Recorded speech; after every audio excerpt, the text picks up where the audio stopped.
So everyone, it's Pride Month, and that's a good thing. And I wish that my topics that I had to go through today were more positive in regards to that, but unfortunately, I gotta cover the important stuff going on, and a lot of the important stuff is a little grim. And this is one of those stories. I meant to get to it sooner, but I've been a little bit, a little stopped up in terms of my schedule, so I'm getting to it 6 days late. But better getting to it late than not at all.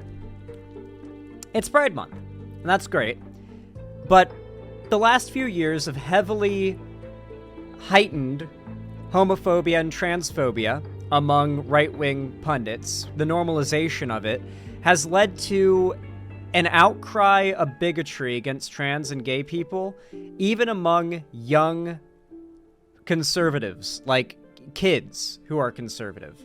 And this has led a lot of trans students to feel more frightened than ever in schools that any of their classmates could potentially want to hurt them because they've been convinced that their transness is a danger, a disease, or an infection, maybe even something that's contagious, socially speaking.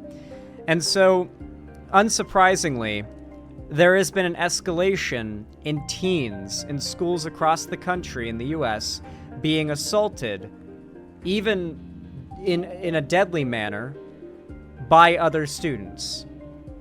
I've covered a few of these stories. It's happened in the UK, it's happened in America. It's happened again recently. Quote, "My teeth exploded.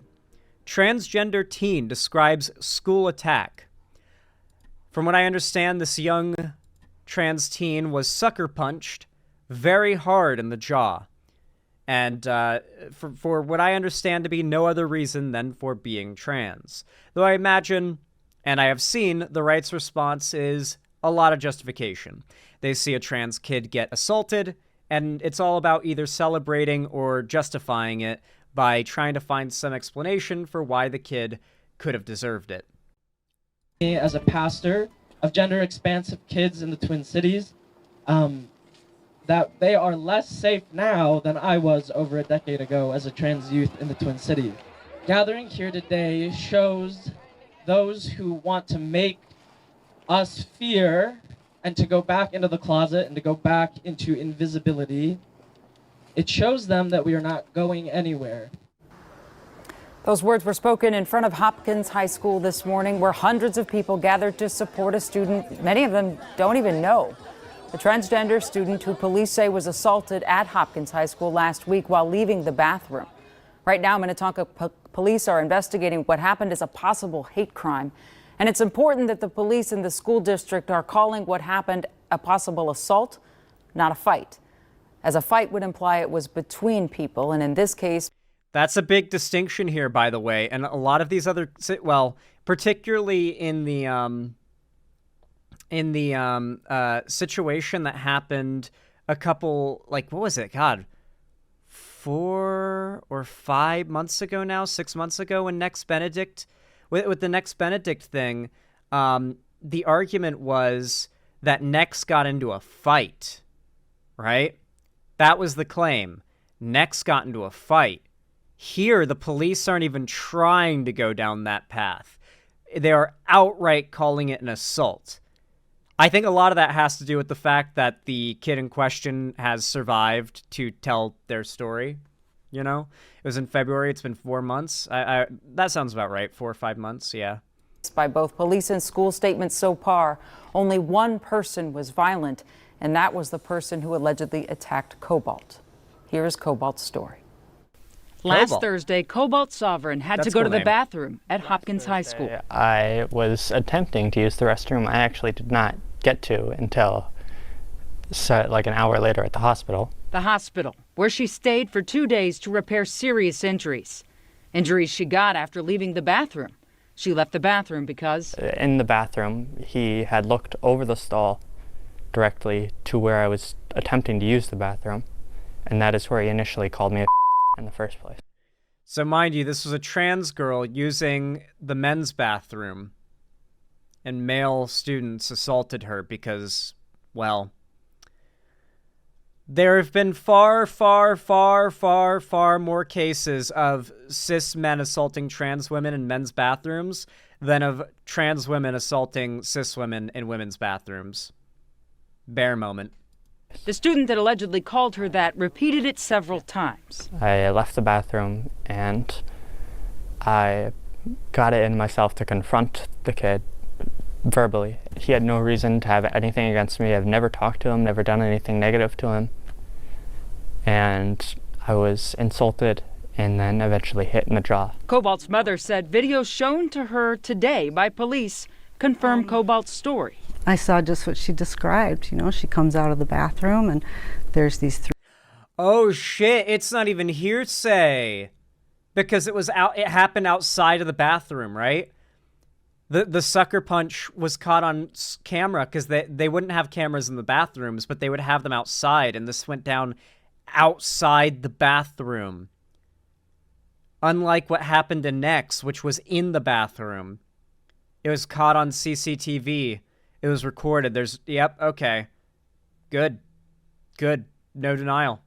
It was caught on video. 3 kids. They're clearly getting to her and around her, and then one of them hits her while she's just standing there. Hit her very hard. I was hit in the jaw, and at the time, one of my teeth exploded, and there was pieces in my mouth. My jaw was broken in 2 places, one here and then one here, as you can see by this big bruise right here, as well as this tooth. One of my molars in the top was just shit. Those are the teeth that you really need. Like, those are the chewers. Those are the ones you need to eat. Shattered. That was the tooth that was in my mouth. Sorry, I'm laughing. I'm just a little nervous right now. You told me about your physical injuries. Yeah, mentally, I did have a few nightmares after the events. Are you ever scared to use the bathroom? Less scared, more incredibly uncomfortable.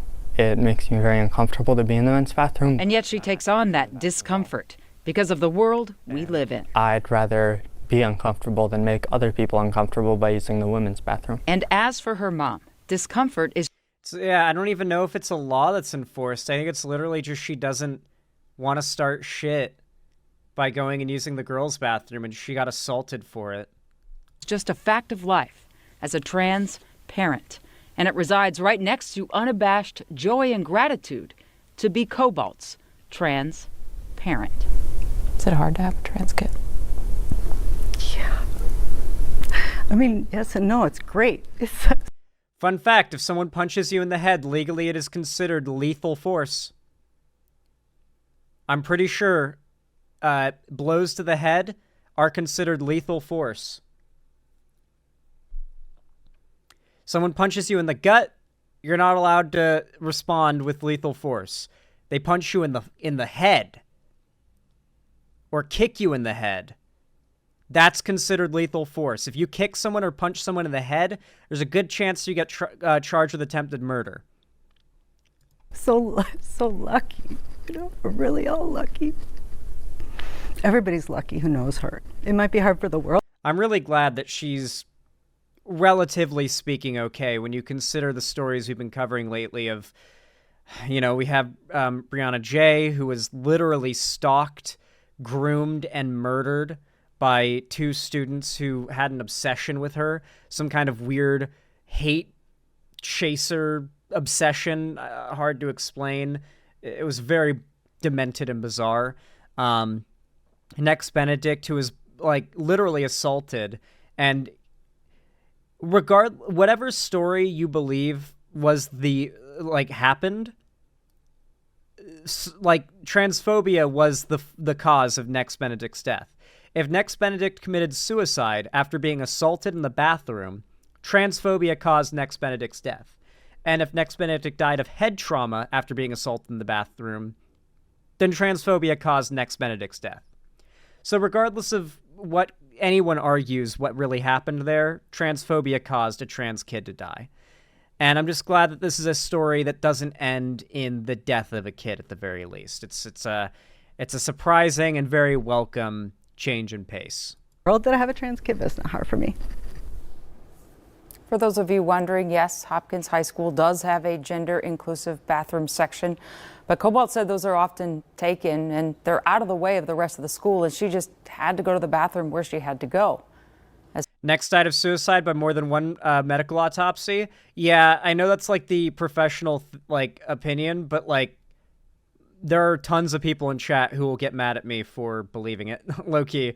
Like this is an issue that the left has, where it's like a while ago it was decided Nex was murdered, and if you do not believe Nex was murdered, then you believe that, like, you must believe a bunch of other things that are super bad. So it's like, I just try to be, if you believe, whatever you believe in there on that issue, it was transphobia that caused Nex's death. Because that is true.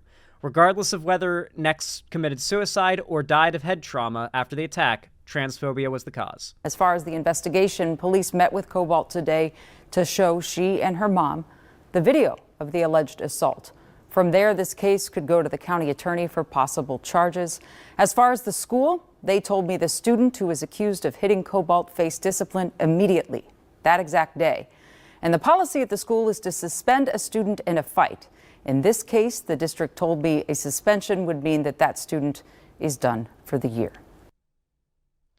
Wait, but does that even apply to, does that even, like, hold on, a suspension, like, no actual charges for like a literal assault, and it wasn't a fight. What happens to Cobalt? Does she get suspended? Because fights, no tolerance policy. Are they making an exception? I guess the footage, maybe? And yeah, Zan, I'm going to say it, that autopsy was sus. Even their family raised concerns. The original one might have been sus, but multiple medical examiners have confirmed it was a death by suicide now. And listen, like, that just means that Nex was assaulted, transphobically assaulted, and then committed suicide.